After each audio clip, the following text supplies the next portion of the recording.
ये आकाशवाणी रायपुर है। छत्तीसगढ़ी समाचार बुलेटिन के संग मिनल तिवारी के जय जुहार। जम्मो सुनैया मन ला नवा बछर के बधाई और शुभकामना। देशभर समेत प्रदेश में नवा बछर उत्साह के संग मनाए जावत है। नवा बछर के मौका में कतकोन जगह कार्यक्रम होवत है। लोगन एक दूसर ला रथिया ले ही नवा बछर के बधाई देवत है। नवा बछर के आज पहली दिन मंदिर मन में बिहनिया चले श्रद्धालु मन के भीड़ दिखाई दीस। राष्ट्रपति, उपराष्ट्रपति और प्रधानमंत्री ह नवा बछर में देशवासी मन ला बधाई दीन है। राष्ट्रपति रामनाथ कोविंद कहिन कि नवा बछर और नवा दशक के आगमन में शांतिपूर्ण समाज के निर्माण खातिर अपन प्रतिबद्धता जतावन। उपराष्ट्रपति एम वेंकैया नायडू ह अपन संदेश में लोगन ले आह्वान करीन कि विश्व के खुशहाली और समृद्धि बर प्रार्थना करें।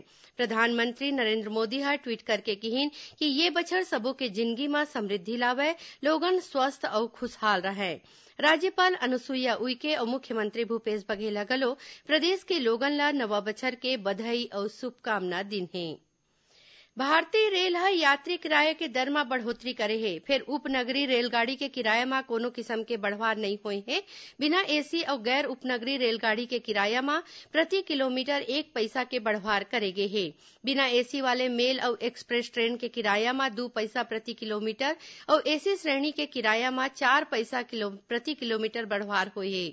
रोज के यात्रा करैया और मासिक टिकट लेवैया यात्री मन के किराया में कोनो किस्म के बढ़वार नहीं हुए हैं। दक्षिण पूर्व मध्य रेलवे के बिलासपुर, रायपुर और दुर्ग गोंदिया रेलखंड में जरूरी रखरखाव के सेती कुछ एक गाड़ी के अवई जवई अवैया 1 महीना तक प्रभावित रही। आधिकारिक जानकारी के मुताबिक 10 और 24 जनवरी के Dongargarh Gondia MEMU, Bilaspur Raipur MEMU, Raipur Dongargarh MEMU रद्द रही। उन्हें 11 और 25 जनवरी के डोंगरगढ़ रायपुर मेमू रद्द रही। एकर संगे संग 10 और 24 जनवरी के रायपुर ले चलैया रायपुर डोंगरगढ़ मेमू सिर्फ दुर्ग तक चलही और 11 और 25 जनवरी के गोंदिया रायपुर मेमू घलो दुर्ग तक ही चलही। शहरी कार्यात्मक साक्षरता कार्यक्रम गढ़बो डिजिटल छत्तीसगढ़ में प्रदेश के ई साक्षरता केंद्र में ऑनलाइन बाह्य मूल्यांकन परीक्षा के आयोजन करेगी। राज्य के सरगुजा और बिलासपुर संभाग में 28 दिसंबर के, रायपुर और दुर्ग संभाग में 30, बस्तर संभाग में 31 दिसंबर के परीक्षा राखेगी। ये परीक्षा में 1300 ले ज्यादा विद्यार्थी सफल हुई। आधिकारिक जानकारी के मुताबिक देश में पहली गांव शहरी क्षेत्र के डिजिटल असाक्षर मन बर ये योजना शुरू करेगे है। इमा प्रदेश भर में 36 केंद्र शुरू हुए हैं और यहाँ मार्च 2020 तक 5000 पढ़इया मन ला डिजिटल साक्षर बनाए के लक्ष्य हवय। ये योजना में 15 ले 60 बछर के डिजिटल असाक्षर मन ला प्रशिक्षित ई एजुकेटर कोती ले महीना भर में डिजिटल उपकरण ला बउरे बर सिखोय जाथे।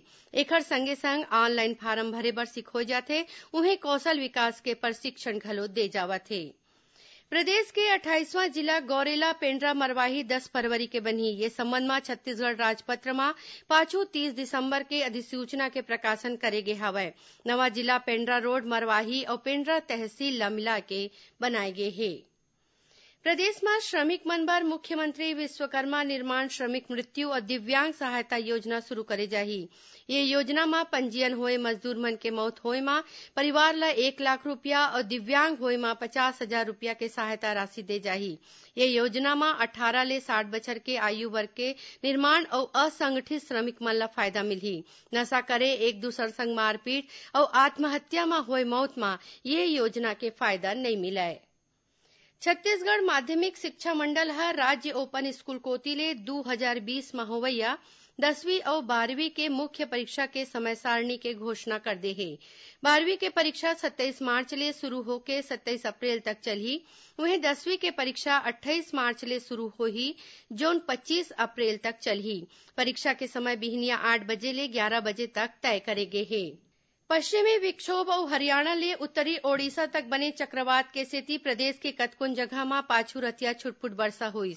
वहीं राजधानी रायपुर समेत कई जगह में बादल छाए हे। तापमान कमती होए और शीतलहरा चले के सेती जाड़ गजब जनावत है। लोगन रथिया कुन भुर्री तापत हे। उन्हें गरम कपड़ा के पूछ परक घलो बाढ़ गे हे। मौसम विभाग के मुताबिक अवैया 24 घंटा में प्रदेश में कहूं कहूं गरज चमक के संग छीटा बौछार होए के संभावना हवय। एकरे संग छत्तीसगढ़ी समाचार बुलेटिन इहे सिरावत है। जय जोहार।